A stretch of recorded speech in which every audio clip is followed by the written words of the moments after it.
10 मिनिटामध्ये फटाफट उपवासाची इडली कशी बनवायची. इथं आपण 1 वाटी वरई आणि अर्धी वाटी साबुदाणा भिजवून घेतलेला आहे. फक्त 2 तास भिजवून घ्यायचा आहे. उपवास नवरात्री स्पेशल उपवासाची रेसिपी मी तुमच्यासोबत घेऊन आलेली शेअर करते. आपण हे भिजवून घेतलेली वरई आणि भगर व्यवस्थित असं मिक्स करून घेतलेलं आहे बघा. बारीक करून घेतलं आणि याला ना अगदी एक अर्धा ते पाऊण तास भिजत ठेवायचं आहे. पीठ अगदी घट्ट बारीक करून घ्यायचं आहे, कारण पाण्याचं प्रमाण आपण कमीच वापरायचं आहे. इथं आपण साबुदाणा आणि भगरला जास्त पाणी वापरायचं नाही. ज्या पद्धतीने आपण तांदळाची इडली बनवतो त्या पद्धतीची इडली बनवतोय, पण इथं आपण पाण्याचं प्रमाण अगदी कमी वापरायचं आहे. वरई आणि हे थोडंसं भिजलं की थोडंसं ते पातळ होतं, पाणी सुटतं त्या वरईला आणि साबुदाण्याला. त्यामुळे आपण हे पीठ अर्धा ते पाऊण तास भिजवून घेतलं.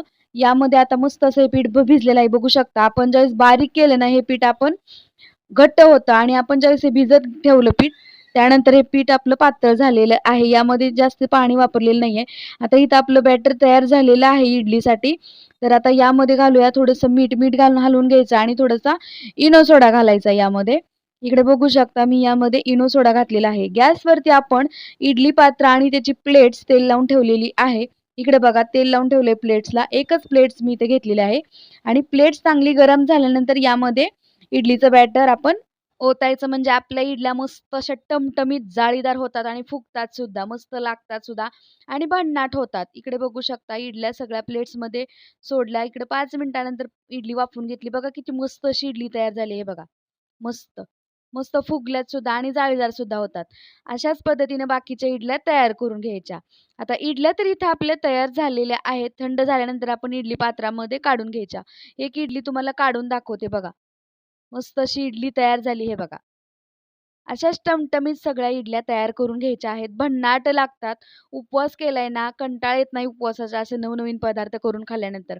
बाकीचे सुद्धा भरपूर उपवासाचे नवरात्रातले पदार्थ शेअर केलेले आहेत. चॅनेलवर जाऊन नक्की चेक करा. तर इकडे आपण मिक्सरचं भांडं घेतलं. त्यामध्ये 4-5 हिरव्या मिरच्याचे तुकडे घातले. थोडंसं वाळलेलं खोबरं घेतलं 1 वाटी. दही घातलं यामध्ये थोडंसं बघू शकता आणि थोडंसं चवीपुरतं मीठ, साखर घालायची. आवडत असेल तर जिरे आणि कोथिंबीर सुद्धा यामध्ये घालायचं आहे आणि आता याला मिक्सरमधून वाटून घ्यायचं. तुम्ही खात असाल तर जिरे कोथिंबीर नक्की वापरा. मस्त अशी चटणी वाटून घेतली.